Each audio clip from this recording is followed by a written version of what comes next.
Question 11. You have an Azure subscription. You need to deploy a virtual machine by using an Azure Resource Manager RM template. You need to complete the following template. Which value should you choose for placeholder 2? The options are A, array, B, image, C, image reference, D, VHD. This question tests your understanding of the storage profile structure in ARM templates that defines VM image specifications. You need to identify the correct property name that groups publisher, offer, SKU, and version fields for specifying which image to use.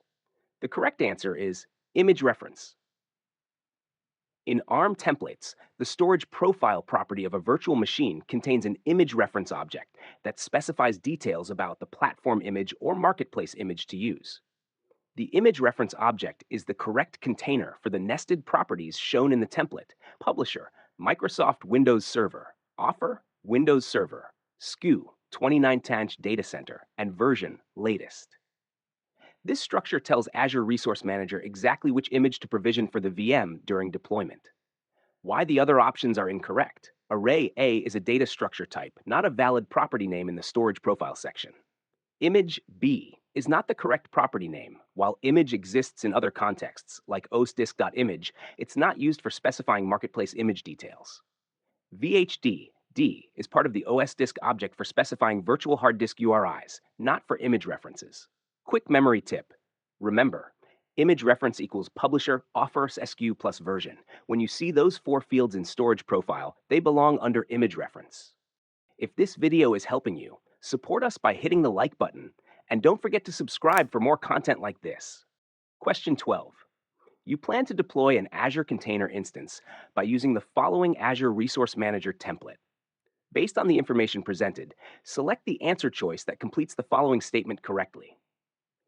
Internet users, the options are A, can connect to the container instance from any device, B, cannot connect to the container instance, C, can only connect to the container instance from devices that run Windows. This question tests your understanding of Azure Container Instance's public accessibility based on the template configuration shown. Looking at the template, the container instance has a public IP address configured with type public in the IP address property. The correct answer is can connect to the container instance from any device.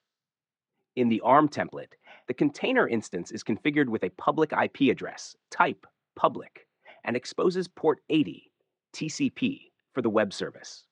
This means internet users from any device, Windows, Linux, Mac, mobile, with a browser or HTTP client can connect to the container instance by accessing its public IP address on port 80.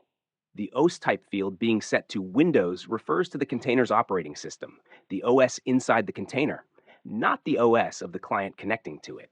This does not restrict client access. The container instance will be fully accessible from the internet once deployed. Why the other options are incorrect.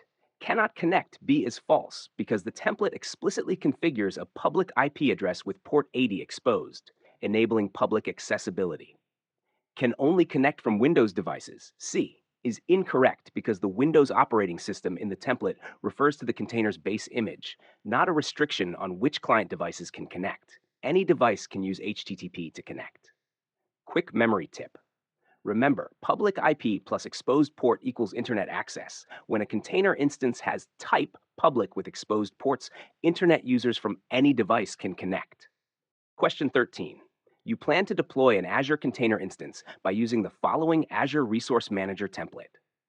Based on the information presented, select the answer choice that completes the following statement correctly.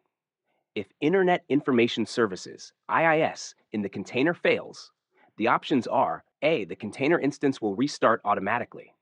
B, the container instance will only restart manually. C, the container instance must be redeployed. This question tests your understanding of Azure Container Instance's restart policies and how they control container behavior when processes fail. Looking at the template, you need to find the restart policy property to determine what happens when IIS fails. The correct answer is A, the container instance will restart automatically. In the ARM template, the restart policy is set to on failure, which means containers in the container group are restarted automatically only when the process executed in the container fails, terminates with a non-zero exit code. If IIS in the Windows container crashes or fails, the container will automatically restart without manual intervention, ensuring fault tolerance and service continuity. The on failure policy ensures containers run at least once and restart on failures, making it ideal for long running services like web servers that need to recover automatically from crashes. Why the other options are incorrect?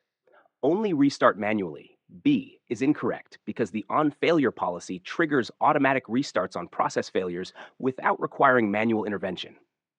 Must be redeployed. C is false because Azure container instances with on failure policy handle failures through automatic container restarts, not full redeployments.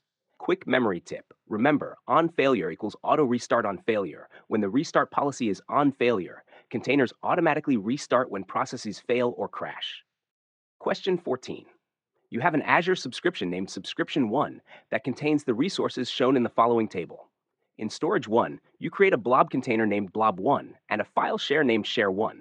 Which resources can be backed up to Vault 1? The options are A. VM1 only, B. VM1 and Share1 only, C. VM1 and SQL1 only, D. VM1, Storage 1, and SQL1 only, E. VM1, Blob1, Share1, and SQL1. This question tests your understanding of Azure Recovery Services Vault region constraints and what can be backed up. Vault 1 is in Central US, and you need to determine which resources can be backed up to it based on their locations. The correct answer is A. VM1 only Azure Recovery Services vaults have a fundamental limitation. You can only back up resources that are in the same Azure region as the vault. Vault 1 is located in Central US, and looking at the table, only VM1 Virtual Machine in Central US RG2 is in the same region. Vault 2 West US RG2 cannot back up to Vault 1 because vaults can't back up other vaults. Storage 1 West US RG1 and its components, Blob 1 and Share 1, are in West US, not Central US. SQL 1 East US RG2 is in East US, not Central US. Therefore, only VM1 can be backed up to Vault 1. Why the other options are incorrect. Share 1, option B, is part of Storage 1 in West US, which is a different region than Vault 1, Central US, so it cannot be backed up to Vault 1. SQL 1, option C, D, E, is in East US, not Central US, so cross-region backup is not supported. Storage 1 and Blob 1, options D, E, are in West US, making them ineligible for backup to Vault 1 in Central US. Quick memory tip. Remember, Vault region equals resource region. Recovery Services vaults can only back up resources in the same Azure region. Question 15. You have the app service plans shown in the following table. You plan to create the Azure Web Apps shown in the following table. Which app service plan can be used for Web App 1? The options are A. ASP1 only, B. ASP3 only, C. ASP1 and ASP2 only, D. ASP1 and ASP3 only, E. ASP1, ASP2, and ASP3. This question tests your understanding of App Service Plan compatibility for .NET 8 LTS runtime stack. Web App 1 requires .NET 8 LTS, runtime in West US location, so you need App Service Plans that match both requirements. The correct answer is D. ASP1 and ASP3 only. Web App 1 requires .NET 8 LTS runtime and must be in West US region. Modern .NET Core versions, including .NET 8, are cross-platform and can run on both Windows and Linux App Service Plans. Looking at the table, ASP1, Windows West U, and ASP3, Linux West US, are both in West US and support .NET 8 runtime. App Service Plans and web apps must be in the same region, and both ASP1 and ASP3 meet this requirement. ASP2, Windows Central US, is in a different region, so it cannot host Web App 1 even though it's Windows-based. Why the other options are incorrect. ASP1 only, A, is incomplete because ASP3 can also host Web App 1 with .NET 8 on Linux.